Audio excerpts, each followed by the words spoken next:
6 months had passed since I lost my band, my girlfriend, and my self-respect.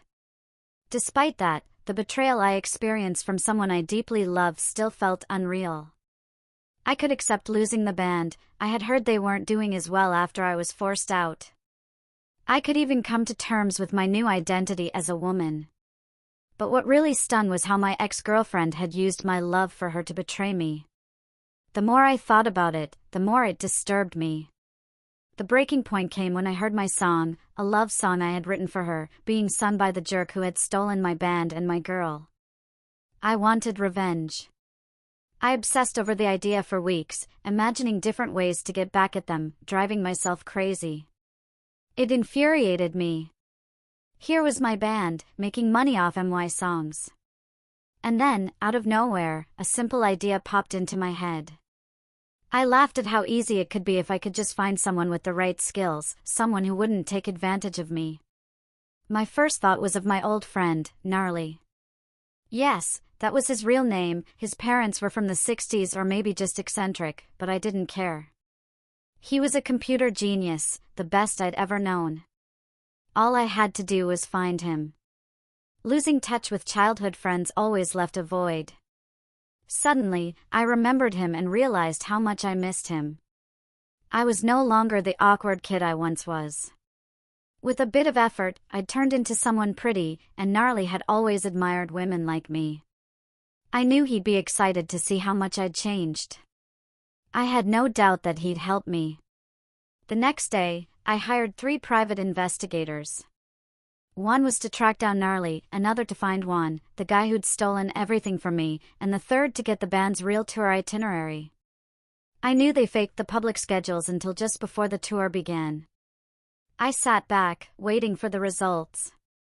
For the first time since leaving the band, I felt like I might just regain my self-respect. I was thrilled when the first investigator called with news about Gnarly. I thanked him and gave him a bonus. I couldn't believe how quickly everything was coming together.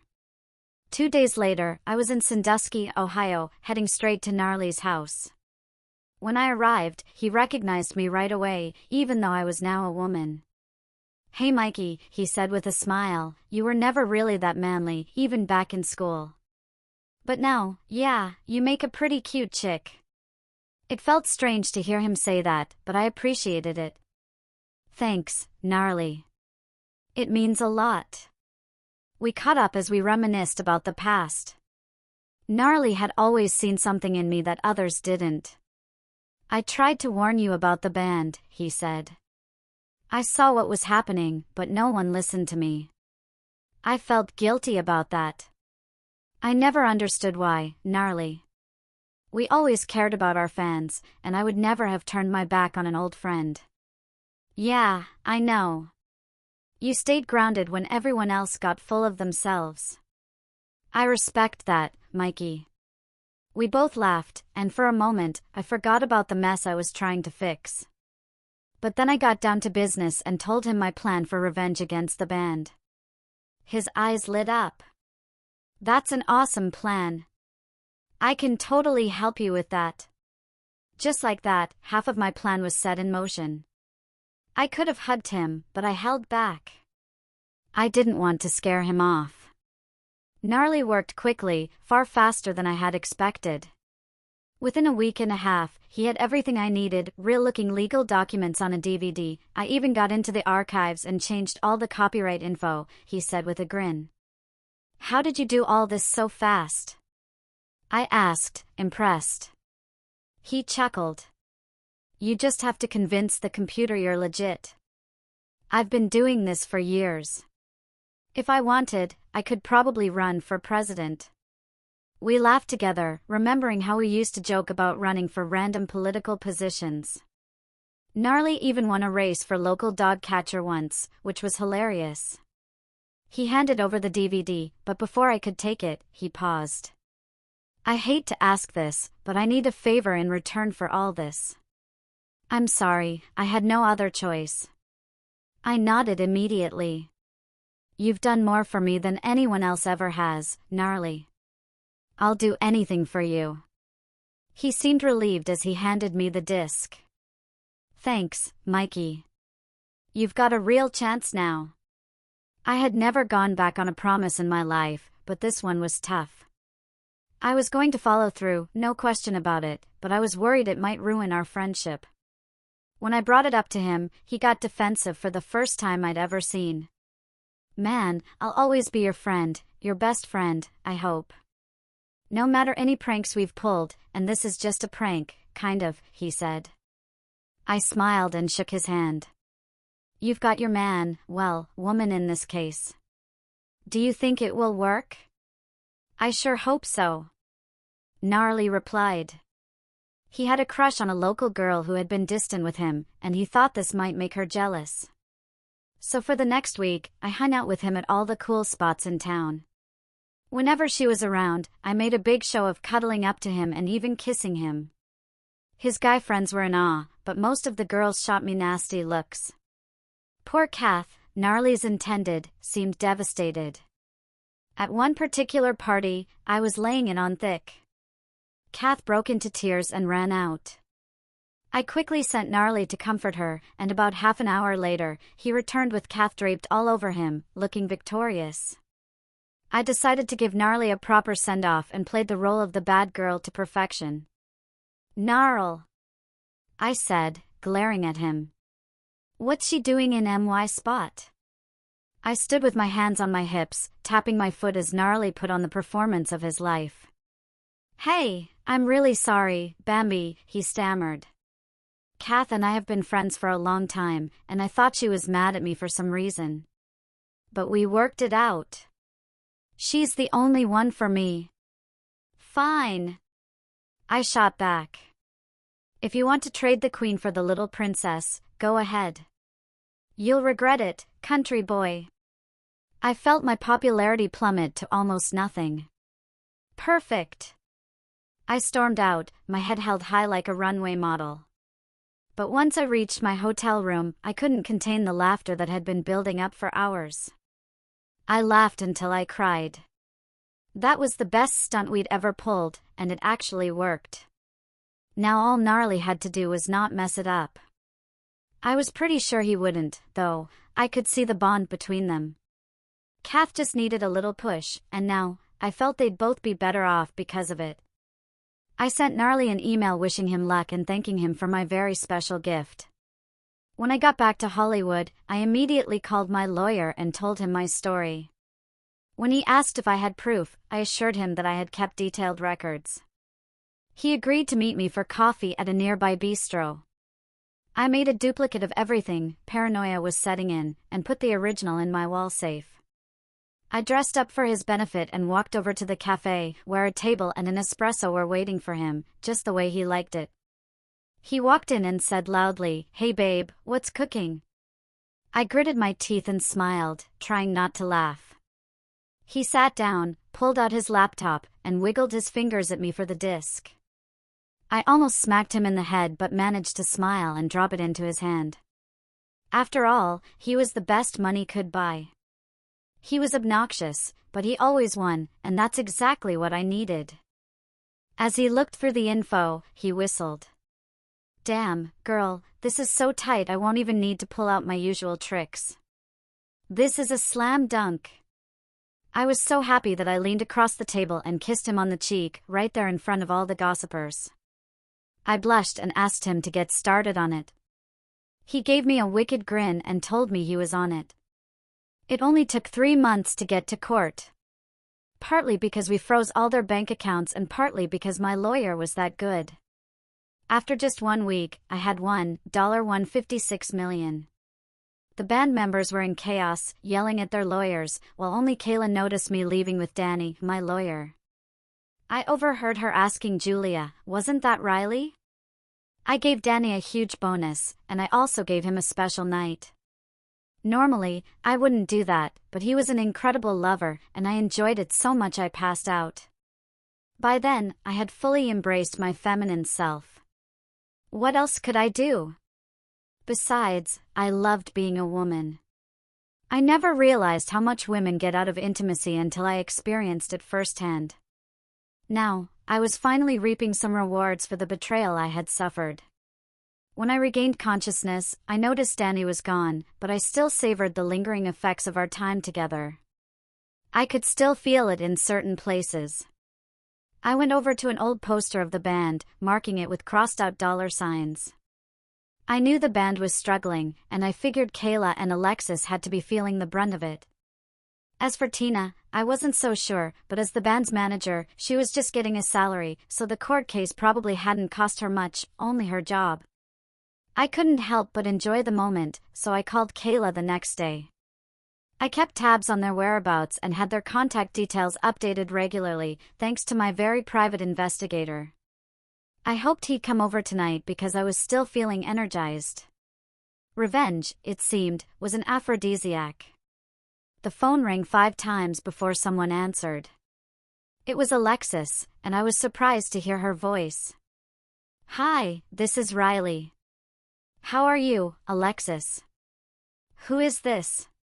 "This is the person you helped get kicked out of their own band, you jerk." "How does it feel to be broke?" "Feeling a little betrayed?" "I hope so. Now you have a tiny taste of how I feel. If you're confused, ask Kayla to explain how she and Julia, my supposed girlfriend, feminized and humiliated me in front of everyone, then took my band. Look at them now. I've got all the money. Payback is a bitch, isn't it?" I could hear her start crying. I had nothing to do with that. I only joined after Juan asked me to. They told me you had gone gay and were getting a gender change. It was all over the papers, so I believed it.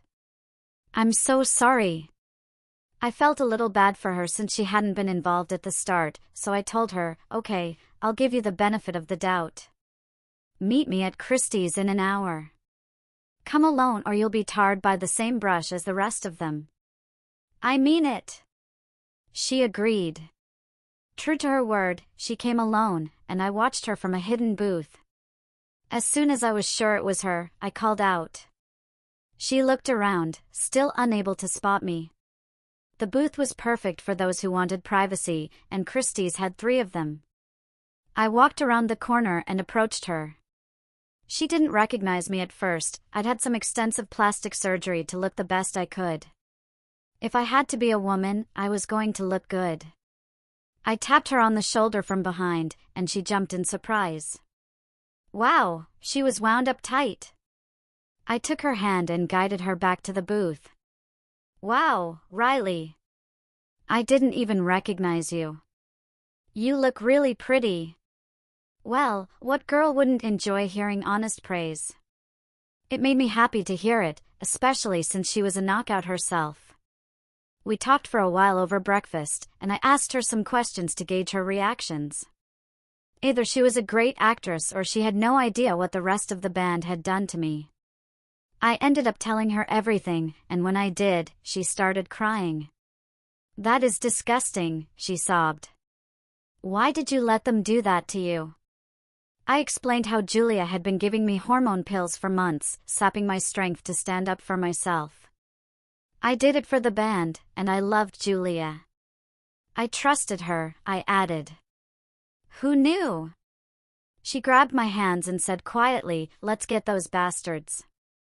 Julia always gave me bad vibes, and one really creeped me out. I have to admit, Kayla completely fooled me. I thought about it as I finished my breakfast and signaled the waitress for more coffee. "Okay, if you really want to help me, I need you to get Kayla to admit it on tape." "Can you do that?" "I'll certainly try, but how can I record her?" I handed her my Philips VoiceMate, which could record 4 hours of conversation. Wow! This is so cool! I wasn't sure, but maybe I'd found another techie like me. I'll let you know as soon as I get it. Oh, how can I contact you? I gave her an email account and told her she could use a library computer to get in touch. She smiled and giggled. I feel like I'm in a James Bond movie or something. This could actually be fun. My estimation of her went up even more, so I told her, "If you do this for me, I'll give you $2 million so you can get away from those scumbags." Her eyes lit up, and she nodded, excitement practically radiating from her. Calm down, girl, or you'll blow our cover. I smiled at her for the first time, and we giggled together.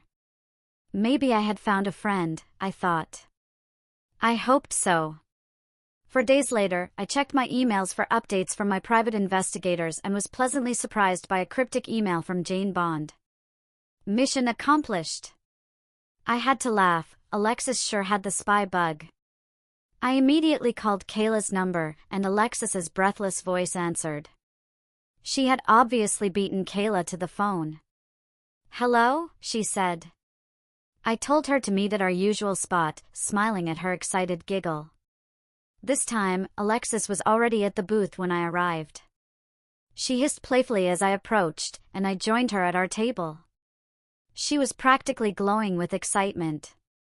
I got the whole confession from her, she said eagerly. She was so proud of what she did to feminize you and get you out of the band. Once she started talking, she couldn't stop. I think I got at least 3 hours of her admitting everything she, Juan, and Julia did to you.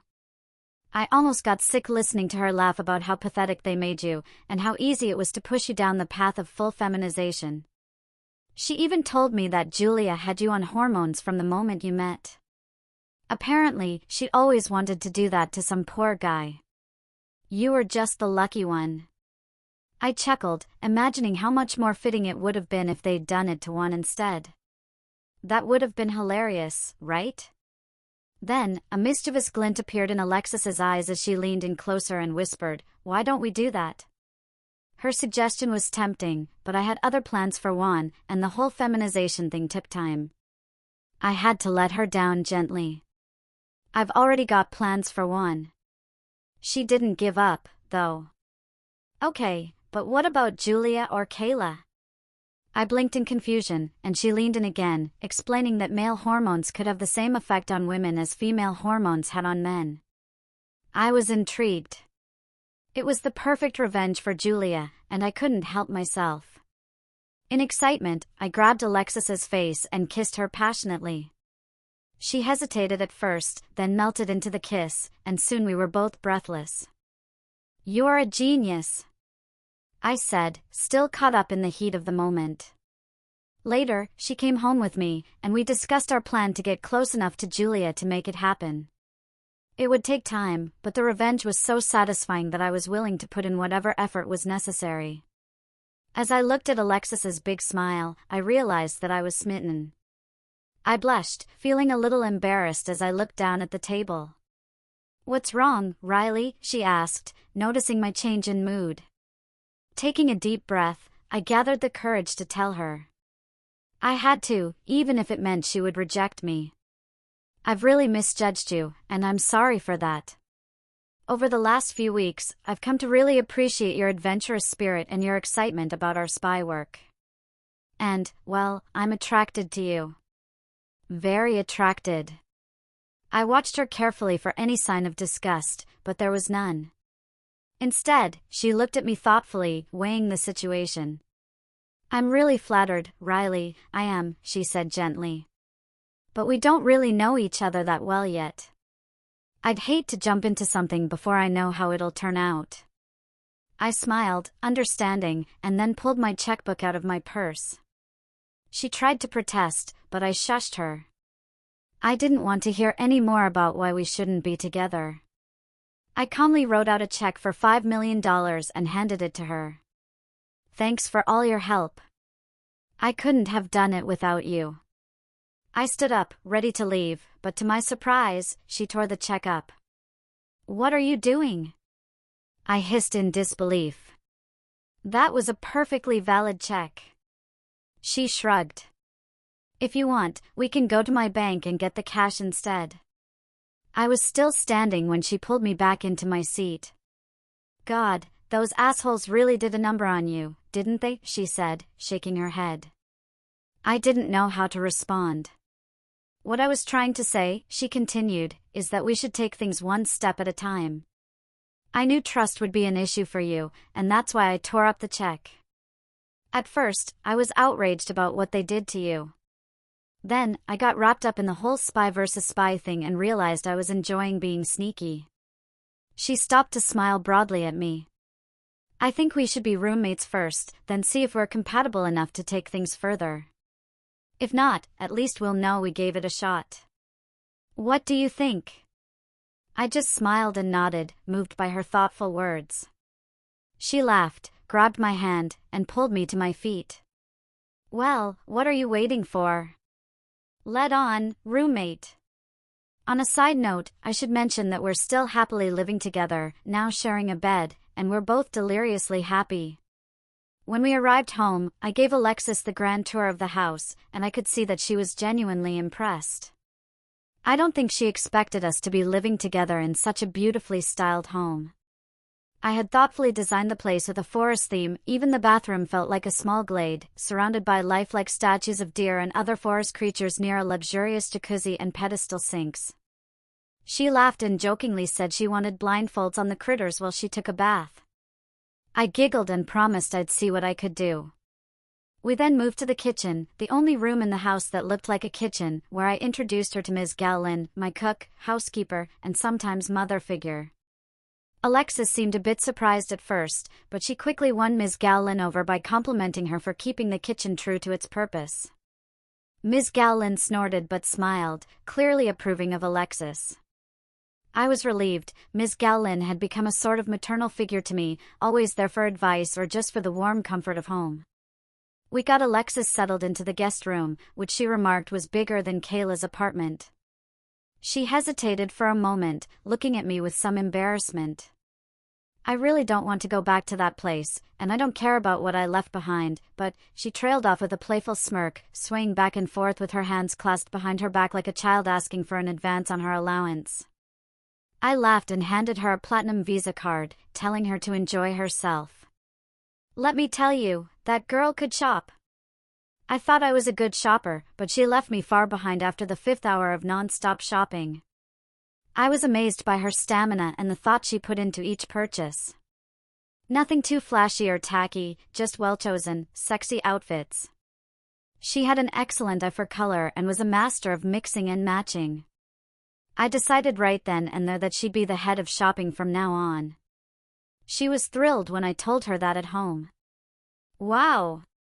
After one day, and I get promoted? You better watch out, or the rest of the staff might get jealous, she teased. Ms. Gallin just snorted a laugh, and I burst out laughing too.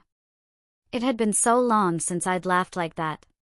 For a moment, I wondered if I had just said that out loud, especially given the tender looks from Alexis and Ms. Gallin. 2 weeks later, my second private investigator had caught up with the lovebirds in Oregon.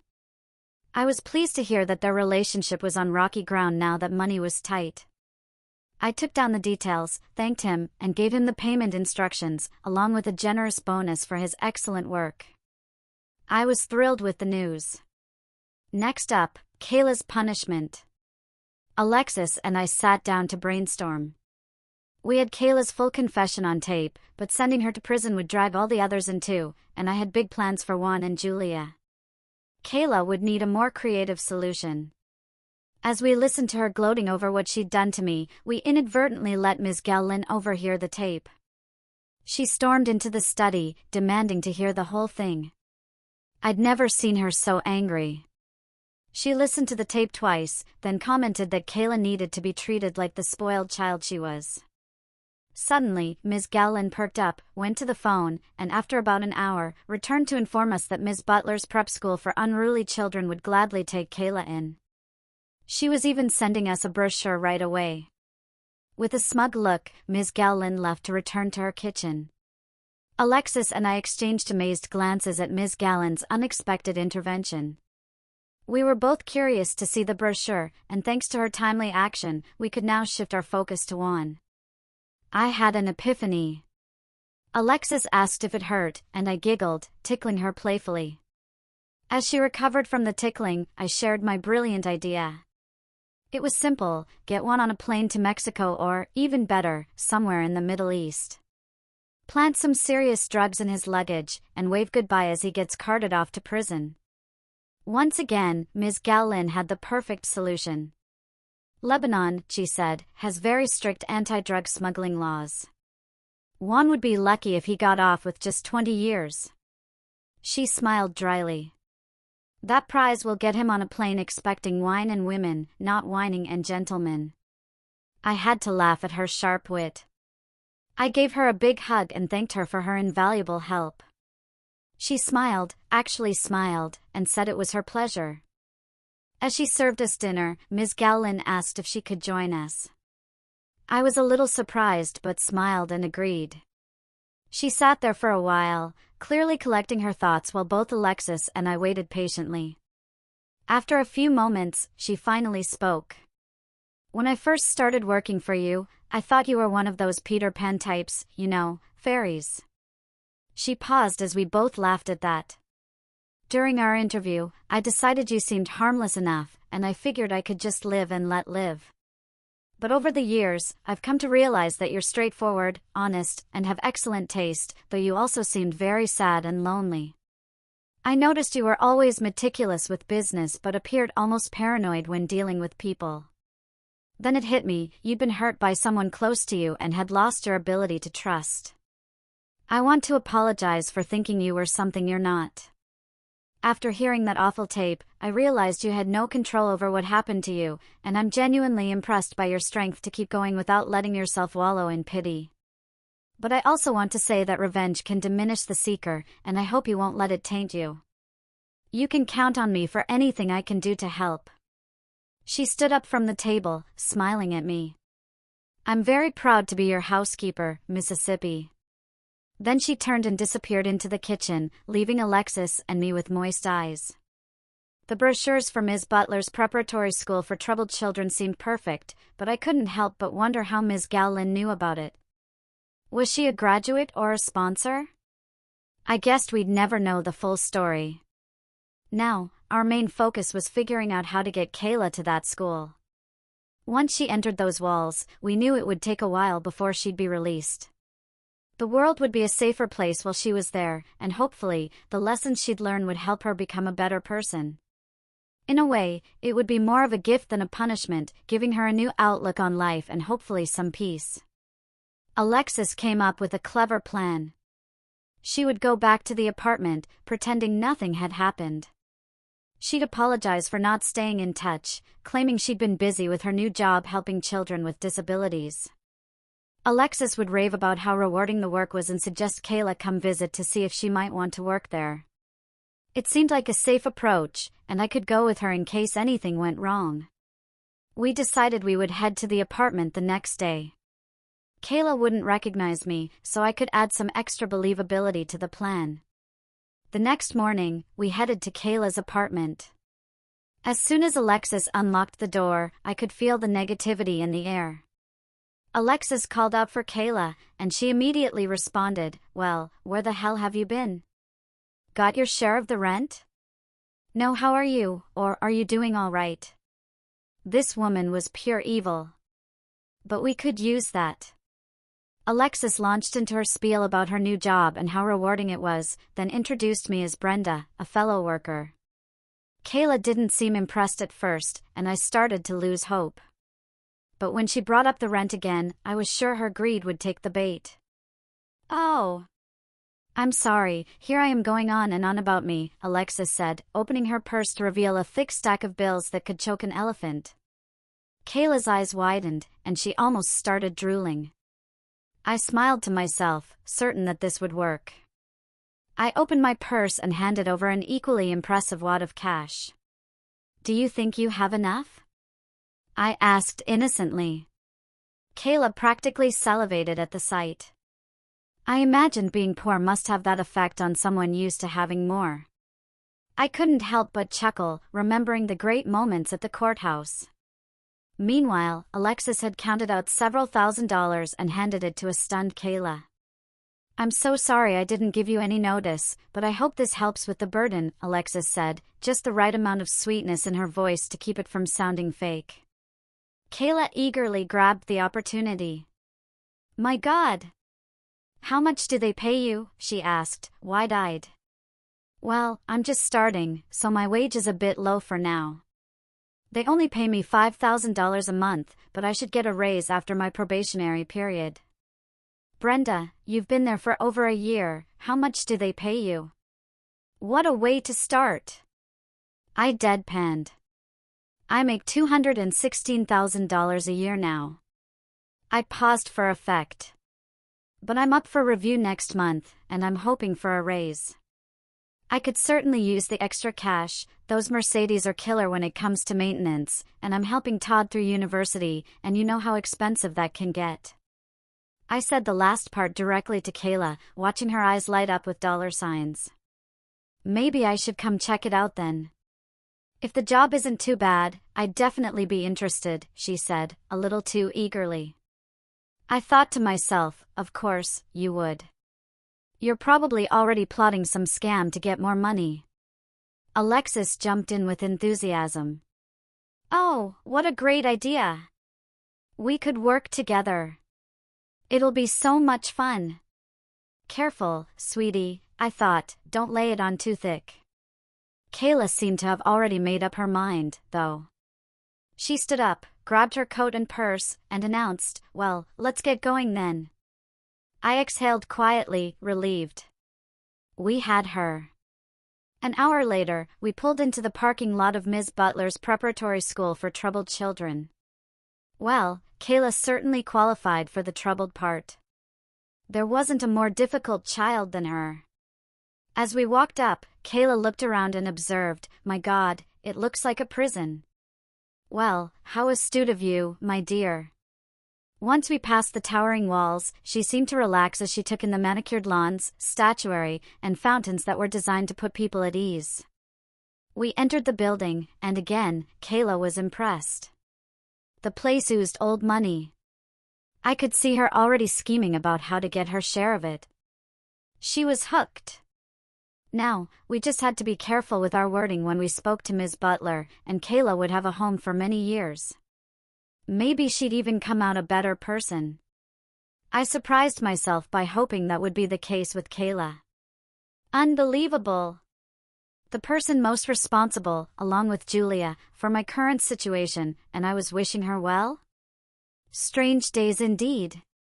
We were ushered into the opulence of Ms. Butler's office, and I knew this would seal the deal.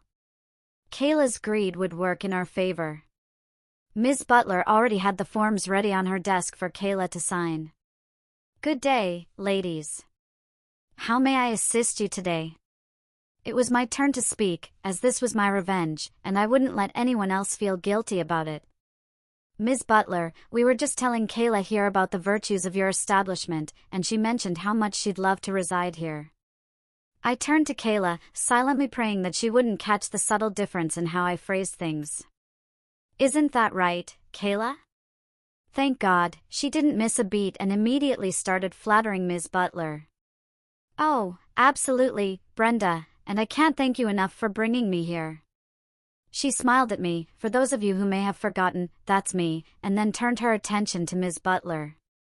Well, you're in luck. We have a vacancy in the infant room. Would you be interested in joining the infants there, Miss Kendra? Ms. Butler turned to me and added, that would start at $5,000 per month. The wily old fox had made Kendra think of the job as money coming in rather than going out. That sounds perfect, Kayla said, sealing her fate.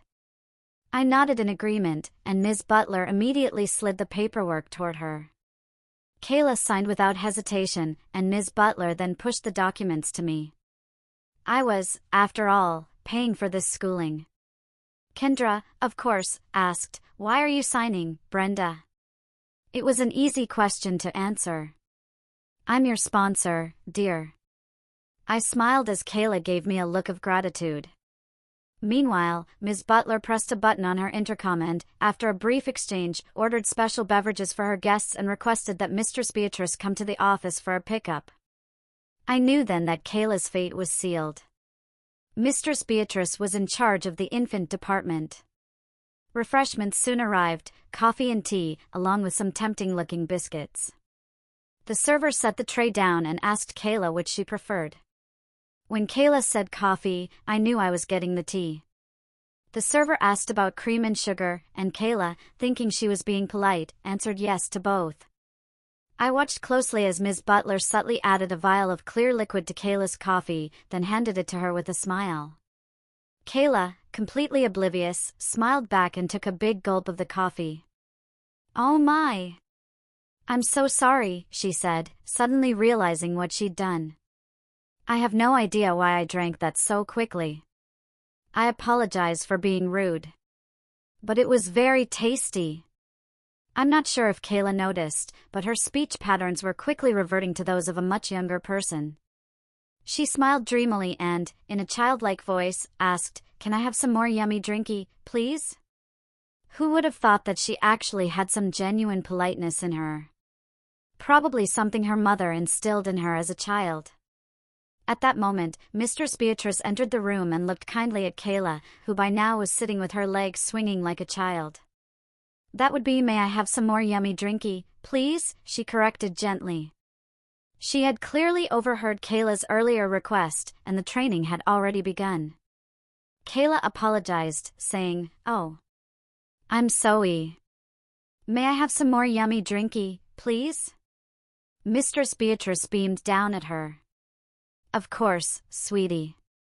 She held out her hand, and Kayla placed hers there with complete trust. The two walked out the door, headed toward who knows what fate awaited Kayla. I turned to Ms. Butler, my worry obvious, and asked, "She won't be harmed, will she?" My maternal instincts were on full alert, and I was genuinely concerned for Kayla. Ms. Butler smiled gently. "Of course not, Mommy. I'm glad she has people who care for her." I wasn't quite sure about the mommy comment, but I felt relieved hearing that Kayla wouldn't be harmed. After a moment's reflection, I realized I had probably sounded like a worried mother. I smiled at Ms. Butler and thanked her.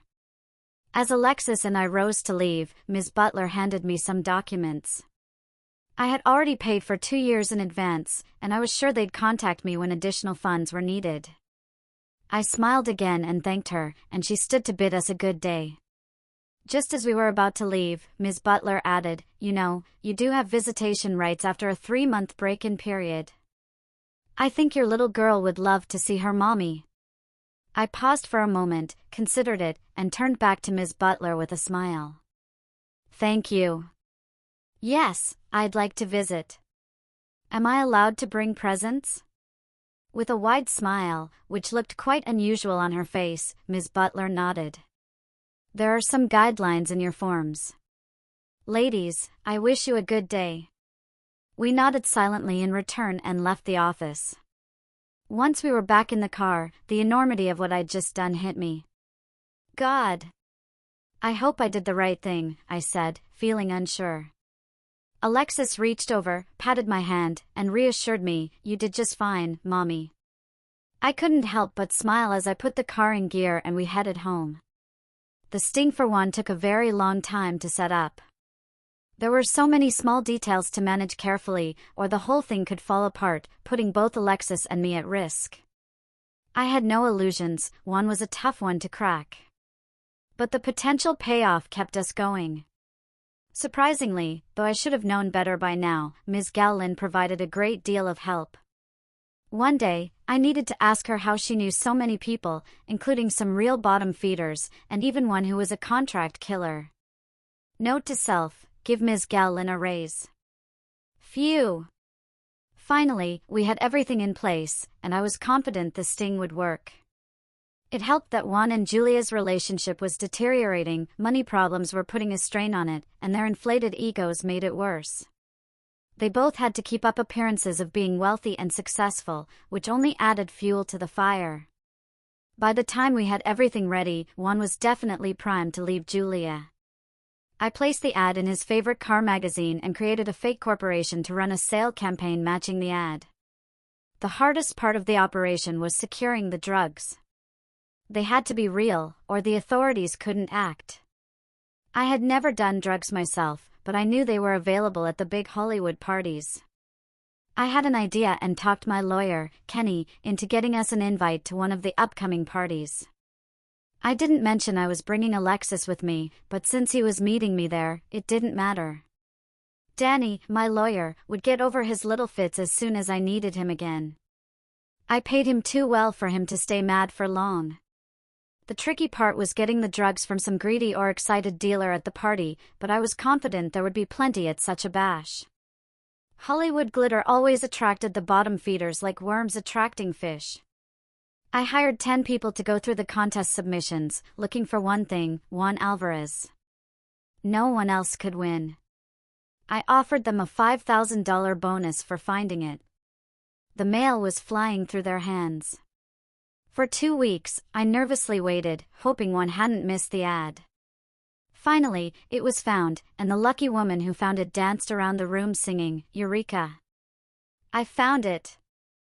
I found it!" Not one to let unhappy faces linger, I got everyone into the holiday spirit by handing out small paychecks and holiday packages to several fabulous resorts. Then the booze arrived, and the pizzas followed. That was one happy group. I gave the lucky girl her bonus, and she was floored when she saw it was $50,000 instead of the expected $5,000.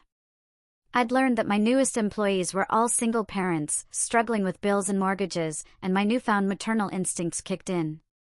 I made sure they were all well taken care of, offering them the highest wages they'd ever earned. It warmed my heart to see their happy faces. But the best moment was when my winner broke into tears, unable to speak, and hugged me as she twirled me around the office floor. As the party wound down, I arranged for designated drivers to make sure everyone got home safely. What can I say? I was a good mommy. Operation Juan was in full swing. The party was the next night, so Alexis and I went shopping for the perfect look. We had a blast. We found the perfect gowns and picked out all the necessary accessories, including the sexiest, most scrumptious lingerie. After all, you had to feel desirable at one of these bashes. The night finally arrived. Alexis and I had just come back from the salon, where we'd had the works. We got a good laugh when Ms. Gowlin opened the door and asked who we were and what we wanted, before breaking into one of her rare silly moments. It only endeared us to her more. After we were all dolled up and waiting for the limo, she surprised us again by telling us how special and beautiful we looked. She got the hug she deserved, and then we were off. Let me tell you, with the limo, the beautiful clothes, and the atmosphere, we both felt like Cinderella heading to the ball. Normally, I avoided these kinds of parties when I was in the band, but this one was different. Alexis and I really made an entrance as we arrived in our stretch white limo, gorgeous gowns, and big smiles, sashaying in arm. Oh, the rumors would be flying tonight. All the gossipers would be dying to figure out who we were and if we were an item. We kept them guessing, and when we met up with Danny, he surprised me by being genuinely pleased to have such beautiful women on his arm. We played the part of rich socialites to the hilt, and Danny, known as a high-end wheeler and dealer lawyer, added the perfect finishing touch. People were guessing all night. Between Alexis and me flirting with him, poor Danny was in a constant state of arousal. He didn't mind at all and showed off his condition to anyone who looked. Let me tell you, from very enjoyable experience, Danny was packing a serious bundle, if you know what I mean. Sneaker. Around the middle of the party, I found myself alone in an ante-room, surrounded by a table filled with pharmaceutical delights. I pretended not to notice the several people sampling from the vast array of substances, and said, seemingly to myself, "Oh my! I wish I had this at home." I felt someone approach from behind and whisper in my ear, "That would be no problem, my dear. Is there anything you'd prefer?" "Yes," I screamed to myself, "pay dirt." I turned around and innocently asked if he had access to either hashish or that cracked cocaine stuff. I made it clear I had no clue what I was doing, but I had a boyfriend, or someone, that did. I'd really like to surprise someone, I added, playing the sweet but clueless bimbo he thought he could make a quick buck off of. The deal was struck quickly, and I smiled, thanking him for being so helpful. I was amazed at his audacity when he asked for double the price, but I didn't show it. I happily paid him the small fortune from what seemed to be just my mad money. He tried to sell me more, but I assured him that the purchase was perfect and that he was a kind man. He walked away pleased with his windfall, and I practically floated back to where Danny and Alexis were on the dance floor. I winked at Alexis and motioned to my purse with wide eyes and a grin. She caught the hint and laughed joyfully as she took poor Danny on a seductive dance. I wasn't even dancing with her, but I was already feeling excited. The rest of the night was a complete blast. The constant line of hopefuls kept us on the dance floor nearly all night, with only brief breaks to hit the ladies' room or grab a drink. I think I can honestly say that if our hosts knew who we were, we'd always be on the guest list, as we definitely brought the sparkle to this soiree. We made sure to be extra appreciative, playing the role of ditzy blondes. No offense to blondes, I'm naturally one myself, as we said our goodbyes to the hosts in the early hours of the morning, making our way out to the limo. I had no doubt that Danny would be bombarded with questions about who we were for quite some time, and I knew he'd enjoy every second of it. After all, it was great for his image too. Our white stretch limo whisked two very contented Cinderellas back to our castle. By midday, I managed to get up without disturbing my beautiful bedmate and made my way to the kitchen, hoping Ms. Gowlin had plenty of that life-sustaining coffee ready. I needn't have worried. When I entered, I found her busy with the ritual of preparing brunch, and copious amounts of coffee were already on the table. Slipping up behind her, I gave her a hug and a kiss on the cheek. "Good morning, Mother," I chirped. Her usual snort of laughter made me feel comforted by the stability she brought to my life. She set a plate of sausage, pancakes, and eggs in front of me. "So, how did the mission go last night?" "Oh!" I exclaimed, jumping up to grab my purse from the foyer table. Returning to the kitchen, I proudly displayed my haul. Ms. Gowlin gave it a discerning glance and declared that it was of very high quality. Not surprising, considering the connoisseurs at last night's party. Once again, Ms. Gowlin impressed me. I quietly asked, "How do you know so much, Mother dear?" Her trademark snorted chuckle was the only answer I received. "Good morning, all." Alexis floated into the kitchen, collapsing into a chair with a sigh. "Last night was just so dreamy. I didn't even lose a slipper." She giggled. Spotting the haul from last night's adventure, she raised an eyebrow. "So, Mother dear, is our first foray into the seedy world of illicit drugs a success?" Ms. Gowlin chortled and confirmed its quality. "Good," Alexis said firmly. "Then the sooner we get it out of our house, the better." Realizing Alexis's dislike of drugs, despite this one-time venture, made me smile fondly at her. "How did I ever deserve to find you?" I asked the room. Ms. Gowlin surprised me once again, stating emphatically that I deserved all the good life could offer. Her soft kiss on my cheek made my day. "Well, my fellow soldiers of goodness and purity, shall we start Juan's holiday of a lifetime extravaganza?"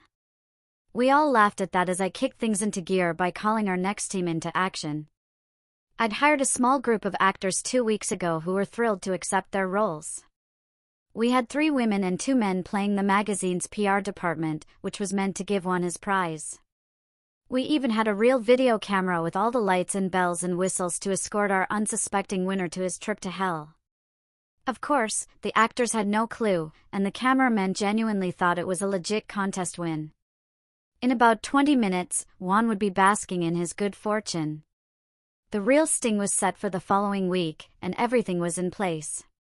We found ourselves in the airport's baggage area, waiting for our mark to arrive. This part of the operation was crucial to the success of the sting, and once again, I had positioned myself in the danger zone. This was my revenge, and I wouldn't let anyone else from my team be put at risk. I'd practiced my moves in front of mirrors for weeks, and I felt ready. Juan was going down. Out of the corner of my eye, I saw Juan swaggering toward the baggage drop-off area, carrying exactly the expected luggage, which was part of the contest win. I braced myself for impact, then turned and bumped into Juan, going down with a squeal.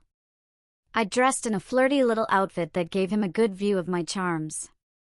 Sitting on the floor, dazed, I looked every bit the damsel in distress. Juan, predictable as ever, pretended to help me up while copping a few feels.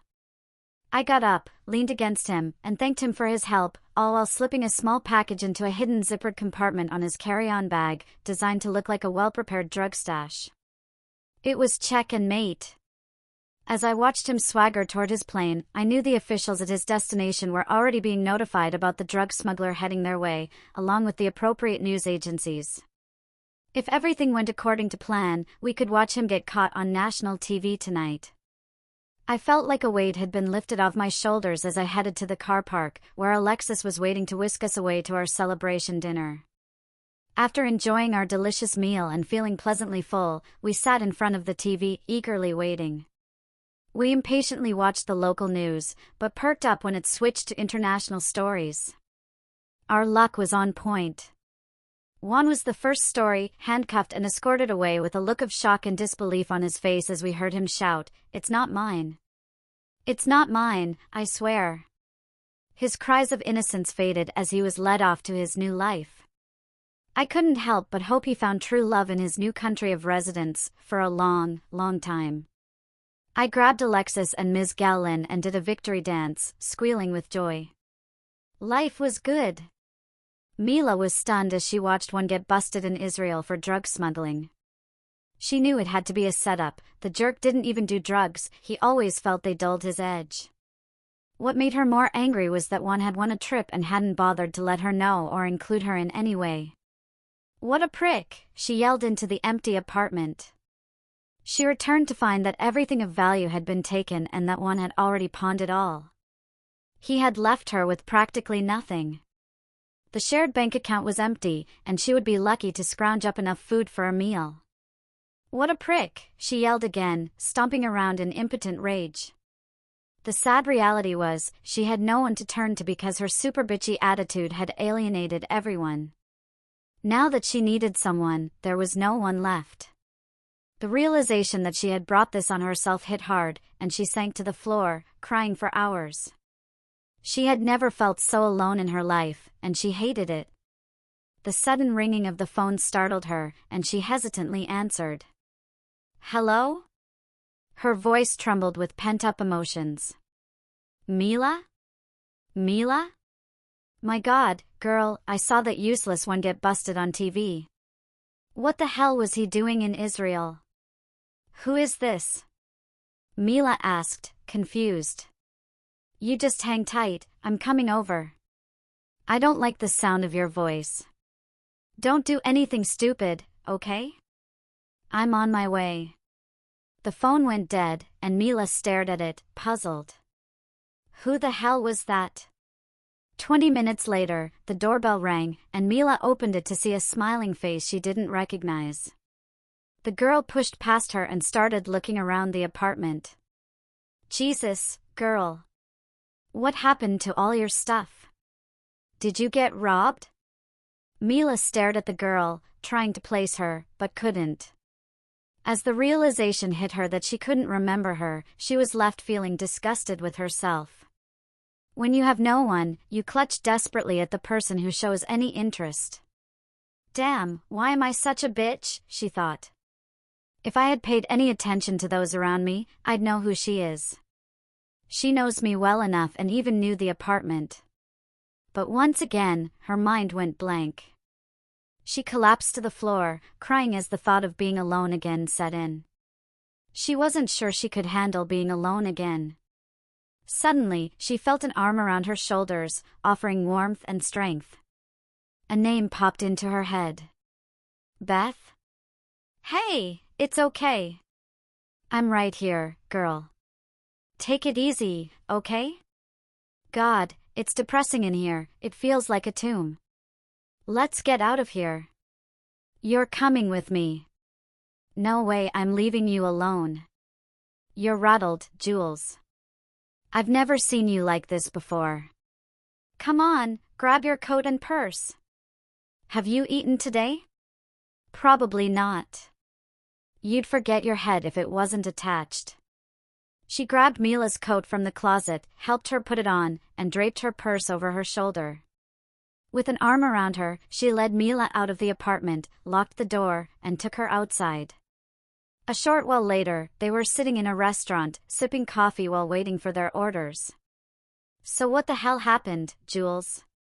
What was that numbskull doing in Israel? And since when did he get into drugs?" Mila looked at the bubbly girl for a moment, then it all clicked. This was Beth from the Nautilus Club, where she did aerobics, weights, and swimming. Beth was a genius with massage therapy and had helped Mila with her cramps. They had a strange relationship. Mila liked her and felt she could tell Beth anything, even though they'd only known each other for a few months. Mila laughed at Beth calling Juan numbnuts. That seemed to be her favorite term, and it was exactly what Mila felt like calling him now. She smiled at Beth and started her story. "What a prick! Damn asshole! What a prick!" Mila had to laugh at herself for repeating the same thing over and over. "You know, I warned you about him months ago, girl. Goddamn numbskull. What a waste of space. I don't know what you saw in him, Jules. You have good taste in everything else, but that loser had you bulldozed." Mila had to admit Beth had a point, but she felt the need to defend Juan. She laughed and told Beth what she'd been thinking. Beth's warbling laugh lifted Mila's spirits, just like it always did. Throughout dinner, Mila tried to explain that, at the start of her relationship with Juan, things had been good, and she honestly thought they were in love. "Nah," Beth interrupted. "I tell ya, girl, the only love he had was for himself." She crossed her eyes and laughed. Did I just make any sense? Her infectious laughter made Mila laugh with her. "Yeah, Beth, you made perfect sense. Thanks for everything," Mila said, her heart full of gratitude. Beth looked a little embarrassed but met Mila's gaze. "Hey! You're welcome, already. I know you'd do the same for me." Mila looked Beth in the eyes and saw nothing but concern for her. "I have to honestly say, I'm not so sure, Beth. I can be quite a bitch, you know?" She put her head on Beth's shoulder, doing a classic bimbo move. Beth laughed. "So, he took everything that wasn't nailed down, huh? So, like, what are you going to do?" Beth cut straight to the heart of the matter, as always. What could Mila do? She had practically lost everything, and her skills were barely above average. She had always relied on her looks to get by. The reality hit hard, and she felt tears threatening to spill as she realized she had nowhere to go and no way to find work. Beth, sensing her friend's turmoil, quickly spoke up. "Hey, I've got an idea. I just came into a small inheritance from an aunt I don't even remember. Why don't you move in with me and take an online course or something? You could get a job, and I'll support us until you're back on your feet. You can pay me back little by little. How's that sound?" Mila was taken aback by such a selfless offer and broke down, tears of gratitude streaming down her face. "Well, okay, you drive a hard bargain," she said, half laughing through her tears. "I'll throw in breakfast in bed, but that's all I can offer." Beth said this in a mock-serious voice, and Mila couldn't help but laugh, her crying turning into a strange mix of laughter and tears. A couple of days later, Mila moved out of her depressing old apartment and into Beth's place. The difference was like night and day. Beth's apartment was spacious, bright, airy, and overlooked a park. It felt like Beth, open and welcoming, and Mila felt like she was starting fresh. She moved into the spare bedroom, which was already furnished with a queen-size bed, a chest of drawers, and a vanity. The bathroom had both a shower and a tub, with double sinks, everything clean and well-maintained. While nothing was new, it was well cared for. Mila realized there was a lesson here, maybe this was the start of something good. With Beth's example, she couldn't help but feel she'd improve. Maybe she'd even make some friends. The thought was staggering, but it felt possible. Beth, always helpful, brought home a computer system for Mila. It wasn't new, but Beth had refurbished and upgraded it, making it more than capable for Mila's needs. It was set up in Mila's room with a nice second-hand desk that had shelves, cupboards, and all the right compartments for the peripherals. High-speed internet was installed, and Beth even paid for Mila's online education. Many nights were spent with Beth helping Mila go through her skills, education, and experience. To Beth's surprise, Mila had good grades and graduated high school with honors. Mila wasn't the dummy either of them thought she was. After discussing options, they decided that Mila could best enter the job market with an associate degree in pharmacy. Mila's life had taken a complete turn for the better. The vitamins Beth bought for her had revitalized her health, and Mila was feeling more positive about her life. Mila threw herself into her online studies and quickly got ahead of schedule. She passed her exams nearly 6 months ahead of her planned timeline.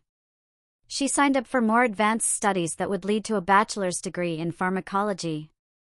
Mila was ecstatic and proud of herself. She really could do this. When she received her associate's degree, Beth took her out to celebrate. That's when things started to get weird. While getting ready for their night out, Mila noticed that her old clothes fit oddly. They were tight and loose in all the wrong places. Her arms and legs looked more muscular, but her waist had thickened. The most devastating change was that her chest had gotten smaller, and her pointers and areola seemed to have shrunk as well. Beth tried to brush off Mila's concerns, helping her into a nice pantsuit that concealed these changes. After getting their hair and makeup done, they looked great and went out to have fun. However, Beth was clearly concerned. Through her contacts, she arranged for a doctor to make a house call, with the right incentive. Just before the doctor's visit, Beth sat Mila down. "I'm really worried about you. Not just your physical changes, but your personality is shifting too. You don't look well, kind of drawn and puckered," Beth said, trying to lighten the mood with a bit of humor. Mila could tell that her friend was genuinely worried. Without thinking, Mila stood up, hugged Beth, and kissed her right on the lips. The kiss lingered, and both girls suddenly realized what was happening. They pulled away quickly, Mila's face filled with horror and tears in her eyes. "Oh my God! Beth, I'm so sorry. I have no idea where that came from," Mila trailed off, shocked by her own actions. She saw the speculative look on Beth's face and froze. Just then, there was a knock on the door, sparing them both further awkwardness. Beth went to the door while Mila stood frozen, looking completely stunned. When she opened it, she saw Dr. Johns and quickly ushered him inside. "Hey, Jules, the doc's here," she called, leading him into the living room. "Jules, this is Dr. Johns." Then turning to the doctor, she chuckled, "And Doc, this is your patient, Jules." The two exchanged polite nods, but the doctor soon stopped, his eyes narrowing as he took in the details of Mila's face. "Jesus," he exclaimed, shocked at what he saw. Realizing his outburst, he quickly apologized. "Sorry about that. Not very professional, was it?" He laughed it off. "Let's go to your room, and I'll check you out. Sound good?" He took Mila by the elbow and led her to her room. As soon as they walked in, the doctor noticed the feminine decor, and his gaze landed on the framed associate degree sitting proudly on the computer shelf. "Mila A. Benson," he read aloud. He turned back to his patient, proceeding with the examination, though clearly concerned.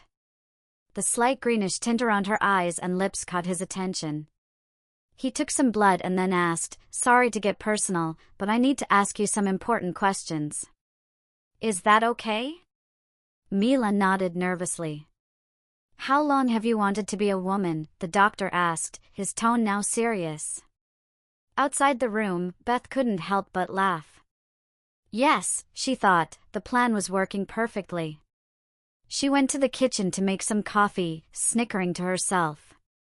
The plan had worked brilliantly, she mused. Confused, dear reader? Yes, the cheerful and bubbly Beth was actually Riley, and her final act of revenge had come to fruition. She danced around the kitchen, hugging herself with glee. Now it was Mila's turn to feel what it was like to be on the receiving end. It had taken time, money, and incredible patience, but Riley had pulled it off, and Juan was just the beginning. The feeling of triumph was overwhelming. Meanwhile, back in Mila's room, she was sputtering with outrage. "What?" she exclaimed. "I'm a girl, you quack." Some of Mila's old arrogance flared as she looked at the doctor with disdain. "I understand you feel that way, and I don't mean any disrespect," the doctor said calmly. but I really need to know how long you've been on hormones and who your endocrinologist is. I think you're having a bad reaction to the drugs, and I need to get in touch with your doctors. Please don't take this the wrong way, I'm not judging you. I have a close relative who just went through SRS and is ecstatic with her new life. He gave Mila an understanding and accepting look. Mila felt a mix of emotions as she listened to him, and by the time he finished, she realized that while he might be a little off, the doctor did seem to genuinely care. Mila stood up, and before the doctor could say anything, she undressed. The doctor stared, utterly shocked, as he took in Mila's obviously feminine figure. He was completely baffled. But I thought, with your friend calling you Jules and your masculinity, that you were transitioning from a man to a woman. He stammered. My God, I'm so sorry. That was very unprofessional of me. He sighed deeply, trying to salvage some dignity. Well, if that's the case, then how long have you been transitioning to being a man? Mila froze, standing there in her underwear. She let out a deep laugh at the absurdity of the situation. Jesus, Doc, you don't do things halfway, do you? She giggled. Let me help you get that other foot out of your mouth. Trying to hold back laughter, she explained, let me assure you, I was born a girl, I've lived as a girl, and I intend to stay a girl for the rest of my life. Got it? It took a moment, but the doctor collected himself and got back into professional mode. Please forgive my earlier unprofessionalism, he said with a hint of regret. However, we have a very serious problem here, more serious than I thought. Do you have any old pictures of yourself? Say, from a year ago? Mila was taken aback by the sudden change in tone, and the room seemed to chill. Yeah, sure, Doc. She went to her purse and pulled out an old group photo from her band, just before Mike, now known as Riley, left in tears. Mila handed the photo to Dr. Johns, who looked at it, gasped, and quickly grabbed her arm, pulling her to the large mirror above the vanity. Look, can't you see it? He said, holding the picture up for both of them to see. Mila stared at the reflection. The change was undeniable. She had changed drastically.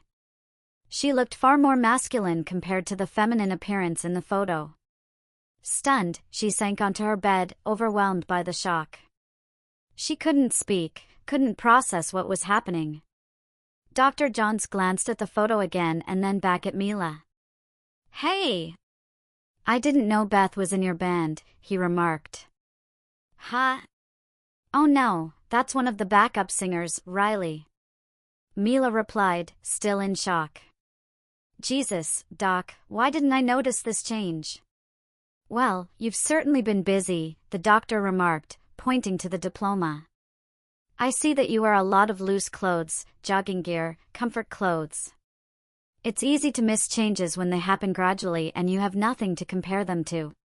He waved the picture in his hand. Listen, Jules, sorry, Mila, this is still serious. I'm heading to the lab to get your blood tested as quickly as I can.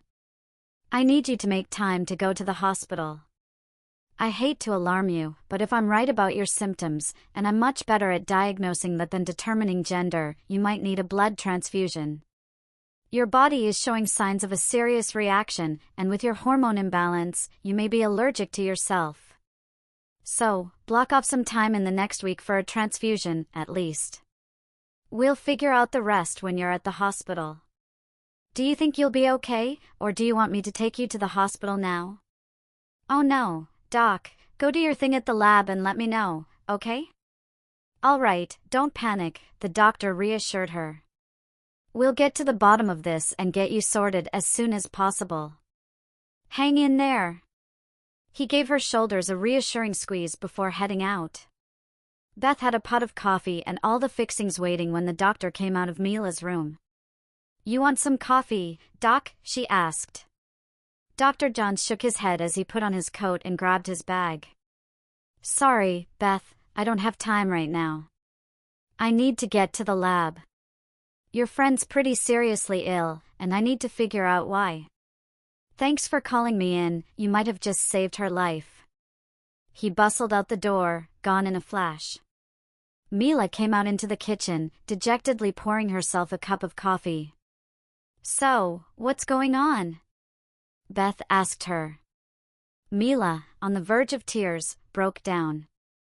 "I might be dying," she sniffled. Beth, who was actually Riley, paused for a moment, suddenly concerned. "Have I gone too far?" she thought. "Listen, Jules, I have to go. Are you gonna be okay? Do you need anything?" "No, it's okay, Beth. You've already done so much. I'll be fine." "Go on," Mila replied, her voice thick with emotion. With a heavy heart, Beth left and drove home. Alexis met her at the door, looking puzzled. "Hey, Riley, what are you doing here already?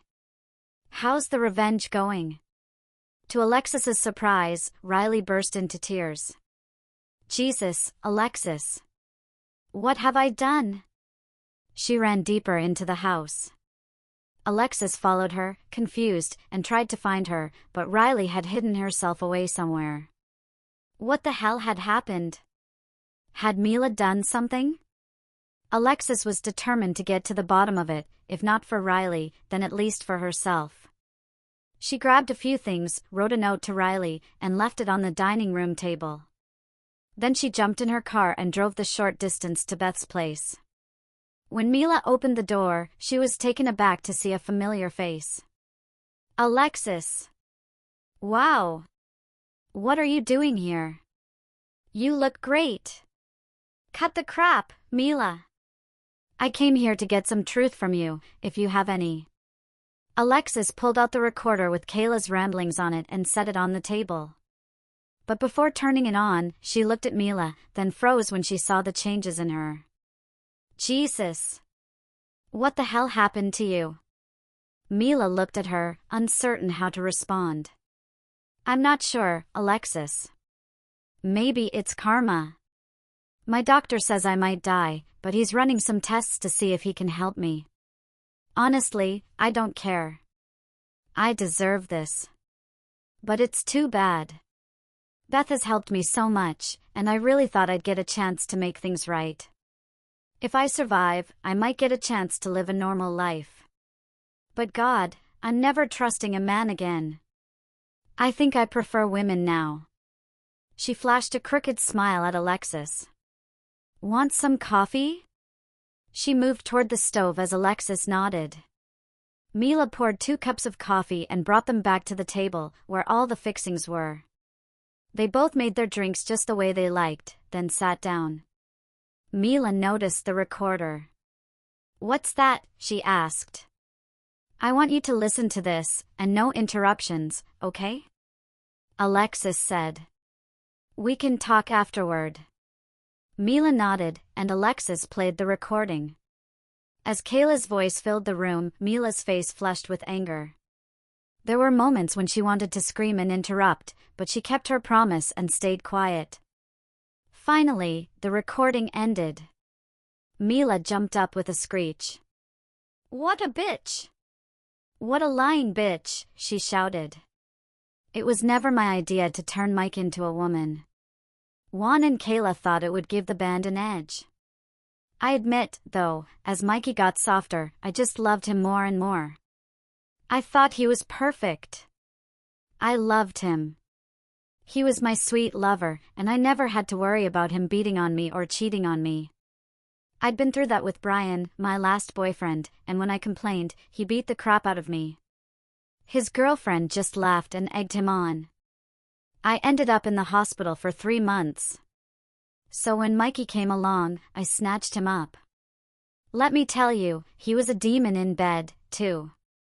I loved him to pieces. I never meant to hurt him. I thought he liked it. Even when he was more of a she, I still loved him. I loved dressing him up. He was my little Barbie doll. I never meant to hurt him. I miss him." Alexis was stunned. She actually believed Mila. But someone had definitely gone too far. If not Mila, then who? Alright, Mila, let's put aside everything for a moment and say I believe you. But who could possibly have done this to Mike? She asked. Juan definitely had the potential to be an asshole and do something like that, but I don't think he was smart enough. Even when he came up with those publicity stunts, it always seemed like he was just parroting someone else's ideas, Mila replied. Of course, I thought one would add a new dimension to the group, and that's the only reason I brought him in. I knew Mikey would listen to me, but I didn't expect one to make a move on me. God, he repulsed me. He was just like all the other losers I'd been with. The only reason I went along with it was for publicity. If Mikey would dress like a girl for the band, I figured it was the least I could do. It killed me to watch him while I pretended to be Juan's girl. I knew he was hurting, and I always tried to make it up to him afterward. We'd make out like crazy. Mila paused. Then when Kayla and Juan started that nonsense about some chambermaid seeing us and ruining the whole thing, I reluctantly went into Juan's room. I never let him touch me, though. If he got blue balls, I didn't care. He had already separated me from Mikey. I don't know how it escalated to the whole gender change thing, but that was the last thing I wanted. Mikey probably thought Juan and I were making out. I tried to tell him otherwise, but I'm sure he didn't believe me. Then that bitch Kim brought you in, and I think Mikey lost it. There he was, just back from SRS, which he did for the band, and he finds his spot gone. We took his band away, Alexis. We took his life's work. We drove him away. Mila paused, seeming to reflect deeply. I think this is why I'm so sick now. Karma. I deserve it. I did nothing to stop those two from hurting him. Mila seemed almost at peace with herself, almost ready to face the consequences of her actions. As she explained everything, Alexis began to see a pattern emerge. Maybe, just maybe, everyone had been played. You know, Mila, Alexis said thoughtfully, I think we were all played. Kim. Mila suddenly blurted out. It had to be that goddamned bitch Kim. Why didn't I see her manipulation? When I think back, it's clear as day. At every turn, she was there, pushing us to do this or that. She was the force behind me becoming all girly. And I know, it was her idea for the SRS. Though, maybe she wouldn't have pushed that far if you hadn't made me so sweet and girly, Mila. But that's neither here nor there. Hey, Beth. Welcome home. Wait a minute. What are you talking about? Beth then removed her wig, pulled out pads from her mouth, and revealed herself as Riley. Holy shit. What the hell, Beth? I mean Riley. I don't even know what to say. Mila jumped up, running to Riley and hugging her tightly, kissing her all over. Oh, Mikey. I've missed you so much. God, where did you go? You just vanished. I looked everywhere, but you were gone. That asshole once stopped me from going after you. When he let me go, I ran to find you, but you were already gone. Let me tell you, he had a sore cheek after I slapped him so hard. Remember Alexis? God, I really leaned into that one. My hand still hurts. Yeah, I remember. I didn't know why you did it, but damn, you got him good, girl. Ha! He even had a bruise, Alexis laughed. Oh, shit, Mila. I totally thought you were the super bitch behind Riley's downfall. Geez, I feel so stupid. No wonder Riley came back all broken up. Riley pulled away from Mila, looking like she was on the verge of tears. Mila, I did something really petty and wicked. God, I hope you can forgive me someday. Come on, sweetie, what could you have possibly done that was bad? You don't have a mean bone in your whole sweet body. Mila looked at Riley adoringly. Maybe I didn't as a sweet guy, but when you guys turned me into a woman and took my band away, I snapped. Now it's easy for me to be a bitch. I thought I'd learned from the best. I'm afraid I've done to you what you did to me. I'm the one who's turning you into a man. I thought it was poetic justice. Ms. Gallin was right, revenge hurts the person doing it too. I'm so sorry. I'll leave no stone unturned to find a cure for you, I promise. You did this? Mila started laughing, the sound growing until it bordered on hysteria. She slowly calmed down, sitting heavily in a chair and taking deep breaths. Oh. This is priceless. I had to turn into a guy to get my sweetie back? If that's the price, so be it. I owe you big time. What I did out of fear. Please forgive me, sweetie. You didn't deserve what your band friends did to you. But don't worry, even if it takes me the rest of my life, I'll find those bastards and they'll pay. Mila looked confused as Riley and Alexis started laughing. Too late, they both said in unison, bursting into laughter. Ha! Mila was completely confused.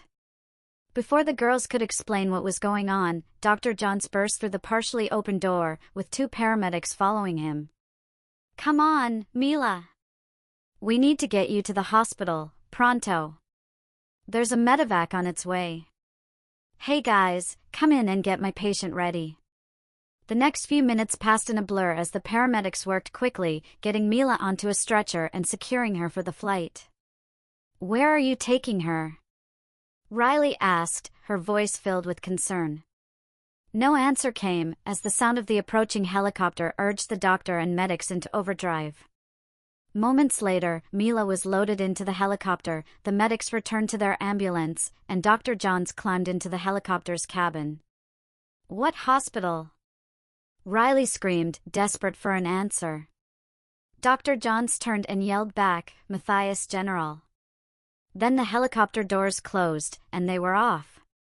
Within an hour, both girls were ready. They'd cleaned up, gotten dressed, grabbed a few things for Mila, called Ms. Gallin to hold dinner, and filled her in on the situation. Then they rushed out to the car. At the hospital, they went straight to the emergency department and asked for Mila. Of course, they were asked the usual question, are you related?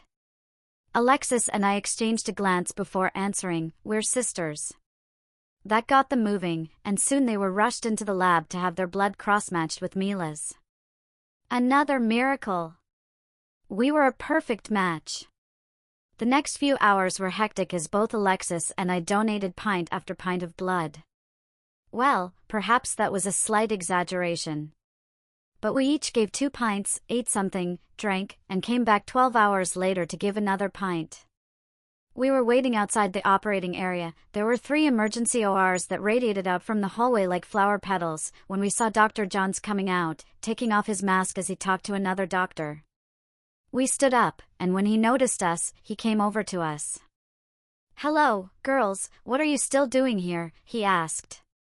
We just got back from Dracula's lair and thought we'd come see how our sister is doing. Alexis replied with a grin. You were the donors? Well, good for you, Dr. Johns said, clearly pleased. With what we had, and your generous donation, we were able to flush her whole system. Of course, the kidneys and liver are always the toughest parts, and it takes time to clean them, but we got it done. The prognosis is a complete cure. But don't get too excited, she'll still be here for a couple of weeks, and just in case, I'd appreciate it if you could keep donating blood to her account over the next few weeks. What we did is major surgery, and we'll need to keep a close eye on her. He sighed. We almost lost her on the table twice, but she rallied. I think she had something to live for that was so strong, she wasn't going without a fight. Both Alexis and I were moved to tears as we gave Dr. Johns a hug. Whatever it takes, Doc. Money's no problem. You got that. Riley said, continuing to hug the doctor. They were escorted to the duty nurse's station, where they left all their belongings for Mila. They were assured they would be called when they could visit or if they were needed. They each received a pamphlet about blood donation and were told to go home. When they got home, Riley couldn't help but hug Ms. Gallin. Oh, Mom! You were right about the revenge thing. I almost killed an innocent. How could I have lived with that? At Ms. Gallen's prompting, they sat down to eat and filled her in on what had happened, including how Mila played a smaller role in Riley's birth than anyone had realized. Mila might have gone too far in protecting herself from more abuse, but they all understood why. Riley felt extreme guilt for what she'd done. She'd almost killed Mila in her pursuit of revenge. She would carry that burden for the rest of her life. She was sure that Mila would be spoiled by her need to purge her guilt. Of course, Ms. Gallen didn't let her off easy. Well, ladies, if Mila isn't the big bad bitch, who is? They told her of their suspicions about Tina, the band's manager. All the information they had pointed toward her. But, once bitten, twice shy. Riley was hesitant to accuse anyone without being 100% sure. She reminded everyone that all the so-called evidence against Mila had been based on innuendo, gossip, and likely planted ideas. Maybe not physically planted, but certainly thoughts planted here and there. Ms. Gallen agreed that Riley's hurt and anger at Mila's perceived betrayal had made it easier for her to believe the evidence. Riley had already tried and convicted Mila in her heart. The three of us, still buzzing with excitement, barely got any sleep that night as we sifted through everything I had, and everything Alexis had. I had no idea she had gone so deep into the investigation. I gently chastised her for all the work she'd done. I fully believed she was completely innocent. My God, I had gone after two innocent people. I told the group that I wouldn't do anything else unless we all agreed. It was clear that I was too close to the situation, and I realized how warped I had become. 3 days later, the hospital called and informed us that Mila was out of danger, and we could visit her in 2 days. To celebrate, we threw a pizza party. The Kool-Aid was flowing, and we were all giddy. The most pleasant surprise came from Ms. Gallen, who insisted that, since we were now co-conspirators, we had to call her Millie. She said it made her feel old to be called Ms. Anything. She felt that we had shown her we were good, caring young women. She stressed the women part, and, as a result, had earned the right to join her peer group. We were touched and honored, and I think we might have hugged her a bit too much, but she didn't mind. So, Alexis, Riley, and Millie dove headfirst into investigating everything about the band. No stone was left unturned. We combed through billing records, expenditures, advertising contracts, crew manifests, hotel bookings, staff members. Every detail was examined. With enough money, you can get information on anyone. Nothing was off limits. Tina was the real mystery. Before becoming the band's manager, she didn't seem to exist anywhere. I told them all about Gnarly and how he had helped me start my revenge plan. I explained that we needed him, and the ladies agreed. Gnarly was surprised to hear from me, but when I explained what we needed, he agreed to drop everything and help his best friend. I tried to warn them about Gnarly and his quirks, but I kind of faltered on the explanation. Gnarly was, well, gnarly. I also mentioned he was my oldest and dearest friend and, though I wasn't sure, he might have a bit of a crush on me. I got laughed at for that, and these so-called grown women acted like we were back in kindergarten. It was actually fun. As soon as we were allowed to, we went to visit Mila and were relieved to see she looked much healthier. I threw myself onto her bed, crying and begging for her forgiveness. "Do you forgive me for what I did?" I asked. She smiled warmly. "Well, of course I forgive you. If I were you, I'd have shot me," she said with a laugh. We did one thing that was just pure fun. We got her out of that dreadful hospital gown and into a beautiful peignoir I had bought just for her. Alexis pouted dramatically and cracked us up when she said, "Boy, I never get gifts like that, you old poop." I'm sure the nurses and doctors thought we were crazy with all the hoots, squeals, and laughter coming from Mila's room. I'd made sure she had a private room with all the amenities to make her recovery comfortable, and we promised to visit every day. Without telling Mila, we also continued to donate blood to her account. We didn't want to stress her out. I told Mila to get better quickly, as we needed her back to help with our latest mission. At her scrunched-up face, we burst into laughter again. I assured her that everything would be explained when she got out of the hospital. Both Alexis and I gave her a hug and kiss before we left. As we stood at the door, we said loud enough for the staff to hear, "Good night, sis." This made Mila's face scrunch up again, and we left giggling. I'm sure the hospital staff thought we were one big, happy family. I wasn't about to correct them. The next day, Gnarly arrived, and I introduced him to my family. He was quite the gentleman, and to the laughter of everyone, I even checked his forehead for a fever. I gave him the grand tour, showing him his room last, and he was suitably impressed. When I showed him his own private computer room with the latest technology, he nearly cried with joy. He went around petting everything, reduced to saying "OH. Wow," over and over. We laughed, but Gnarly didn't care. With a few hours until dinner, we left him to get acquainted with his new toys. When dinner was ready, I dinged his room's intercom and announced, "Dinner is served," in my best English butler voice. I could hear him laugh, and soon he appeared, not empty-handed. He brought gifts to the table. Now, I know it's rude to read at the table, but this was important stuff. My buddy had found Tina. I gave him a big hug and a kiss for his efforts. He had a grin plastered on his face all through dinner. As I read through the information, I passed it around for the others to read. Tina had been busy. She seemed to thrive on destroying rock bands and their members, one after another. It was bizarre to see her pattern unfold. Millie waved the third page of the report at Gnarly. "These are real facts? Not just the stories of disgruntled people?" she asked. Gnarly looked a little offended but responded politely, "Yes, ma'am, just the facts, ma'am." I had to bite my lip to stop from laughing at his attempt to imitate the cop from Dragnet. Thankfully, Millie didn't seem to notice. She muttered, good, and kept reading, occasionally shaking her head and mumbling to herself. I finished reading Gnarly's report first, so I got up to start cleaning up. Millie noticed as I was finishing wiping down the counter. "You missed a spot, dear," she said in a stage whisper, adding, "It's hard to get competent staff these days." I tossed a towel at her in mock annoyance. The next few days were filled with visits to the hospital, time with Mila, and more digging into the band's history. Millie summed it up perfectly at one point: "This girl and her whole family, for that matter, are very sick puppies." Our days weren't all holidays. In preparation for Mila's return home, I spared no expense in getting her room ready. It was a dream room for a girl of any age. I knew Mila's favorite colors and brands, and I outfitted her room with only the best.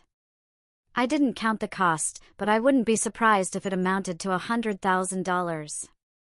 Of course, the other girls' rooms got upgrades as well, and Gnarly was thrilled to ensure all the computers in the house were top-notch, even networked into a mini Cray server in the basement. The final bill for just the server alone was nearly $2 million, but Gnarly assured me it was a bargain because I had purchased so many other computers and peripherals. Well, if he was happy, and the supplier was happy, and the girls were all oohing and aahing, I could be happy too. To show Gnarly my appreciation for everything, especially his great research, I secretly contacted the seller and ordered another Cray with all the bells and whistles to be delivered to his house as soon as he returned. I just hoped he wouldn't have a stroke when he saw it. I know it may have seemed like I was throwing money around, but I had nearly $200 million. The interest alone was enough to keep me busy spending. I enjoyed making people happy, and that was how I got where I am today. But who's complaining? So, enough said on that subject. Now let me prepare you for what's coming next. We were going to form a rock band. If you appreciated this story and wish to show your support, please consider leaving a like and subscribing to my channel.